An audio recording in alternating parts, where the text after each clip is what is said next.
Yo! Là,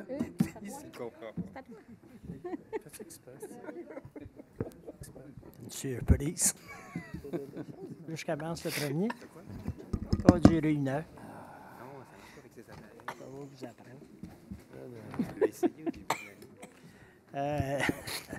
J'en ai pour 1 heure, 1 heure et demie. Moi, je vais partir avant ça. Vu que je commence le premier. Premièrement, j'en reviens tout le temps à MTQ. Ça va faire... ça fait 1 an qu'on est élu. Ça fait 1 an que j'en parle. Ça fait 1 an que la MTQ ne grouille pas. Dans décembre du pont, l'hiver s'en vient. Il y a des lumières de brûlées. J'en ai compté 22 sur le côté d'Iberville. Dans descente du pont, pas sur le pont. On ne parle pas du pont, c'est juste dans descente. Du côté d'Iberville, il y en a 21 ou 22. Là, il faudra que je repasse s'il y en brûle encore plus. Puis, ils ne changent pas. C'est extrêmement dangereux. Ils font rien avec ça. J'aimerais, là, pour le vrai, là, que j'aimerais arrêter d'en parler, puis que la ville... J'étais capable d'y aller pareil, mais ça n'a pas marché. S'il vous plaît, les aviser que... Je vais vous dire, là, c'est presque rendu criminellement responsable d'une affaire. T'sais. Quand tu le fais pas, s'il arrive un accident, là, ça fait plus que dur. Là, ça n'a plus de bon sens. Parce que je me promène souvent, puis c'est très rare que j'en vois autant de lumière brûlée dans des lampadaires qui appartiennent au ministère des Transports. Je ne sais pas ici là, s'il y a un problème de courant. C'est la grande noirceur. J'en ai jamais vu tant. Ça, c'est... deuxièmement, pour le... Ils ont fait le resurfaçage chemin des Patriotesses. C'est dans mon secteur.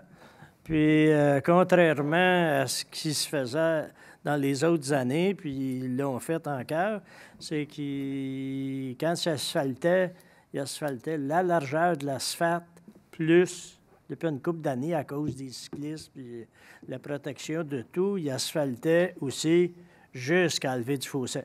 Ils l'ont fait, les chemins des Patriotes, à partir de la Voirie, si vous voulez, à Iberville, là, jusqu'à peu près, là, chez M. Toupin. Là, il restait 3 kilomètres à faire, puis à partir de Richelieu, jusqu'après, juste à un petit bout de 54, ils l'ont tout le temps asphalté comme ça. Là, ils l'ont pas. Là, ils l'ont fait. Ben, je veux dire, en moyenne, c'est ça de large. Ça veut dire 3 pieds, 3 pieds et demi, 4 pieds. Là, ils ont asphalté 1 pied et demi. Puis, ils ont mis de la roche sur l'autre pied et demi. Parce que là, tu t'en vas, tu te promènes dans la roche, tu te promènes sur l'asphalte, c'est dangereux pour tout le monde. Puis, la raison du ministère des Transports, c'est que, l'asphalte ne tient pas, ça tombe dans le fossé, puis c'est effrayant. Sauf que, je me promène beaucoup en auto, là, tu sais, je suis allé à Saint-Bernard-de-la-Colle, depuis un mois, là, Saint-Bernard-de-la-Colle, Satine, j'ai pris tous les rangs, là.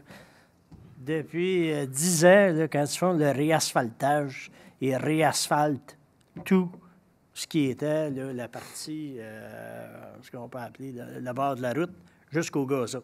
Fait que si le fossé est à 4 pieds, ils en mettent 4 pieds. Puis si vous allez à Richelieu, si vous allez à Saint-Grégoire, tu sais, là, c'est la route 104, là, ils ont tout asphalté.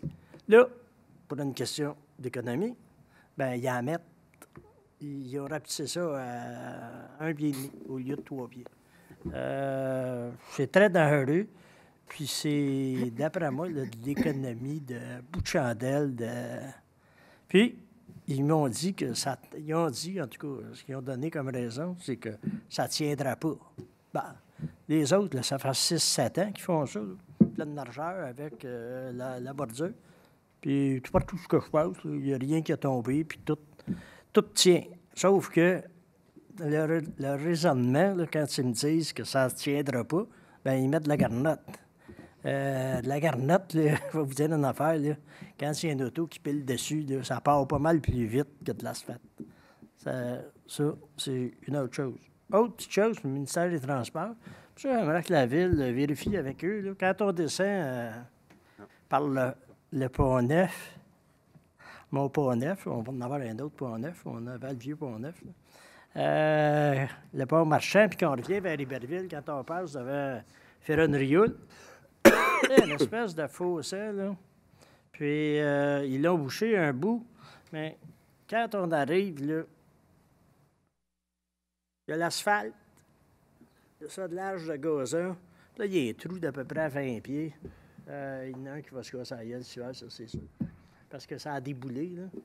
Puis là, c'est ça. Puis tu peux pas aller à gauche, parce que si tu vas à gauche, bien, il y a un terre-plein en ciment. Ça, j'aimerais que la Ville vérifie ça pour mes concitoyens, s'il vous plaît. On tombe dans mes affaires personnelles et non plus la MTQ, je vais lâcher un peu. Je suis très, très, très content que cette semaine, malgré le fait qu'ils ont bloqué la rue et qu'ils font faire des détours, le trottoir que je demande depuis 15 ans, entre de Beaujeu, excusez, et le boulevard d'Iberville sur le côté sud, il y a un trottoir pour les enfants qui vont jusqu'au boulevard d'Iberville puis qui peuvent traverser. Ça faisait juste 15 ans que j'attendais. Pour moi, c'est à cause de la 15e avenue. 15 ans, ça matchait. Et là, on le fait. Merci beaucoup. Aussi, à ma demande, puis à la demande de plusieurs, je suppose, ils ont mis des petites pancartes d'identification pour le ruisseau Hazen. C'est quand même notre patrimoine, puis il n'y a plus personne qui savait que ça s'appelait le ruisseau Hazen. Quand la pancarte a tombé dans le ruisseau Hazen. Ça, c'est une autre chose qu'au bout de 15 ans, il s'est fait cette année. Là, on a une petite pancarte qui marque, c'est le ruisseau Hazen. C'est juste à côté de la maison de Moses Hazen que personne ne connaît, mais c'est pas grave. Le tennis est terminé. On a fait l'agrandissement du parc Filiatro. Et le reste, comme disaient de mes anciennes émissions que j'écoutais quand j'étais jeune, vous saurez la semaine prochaine. Ou dans 2 semaines. Je vous compte le reste dans 2 semaines, c'est parce qu'il faut que je laisse parler les autres. Merci, M. Rivière. Merci beaucoup. Merci, M. le maire.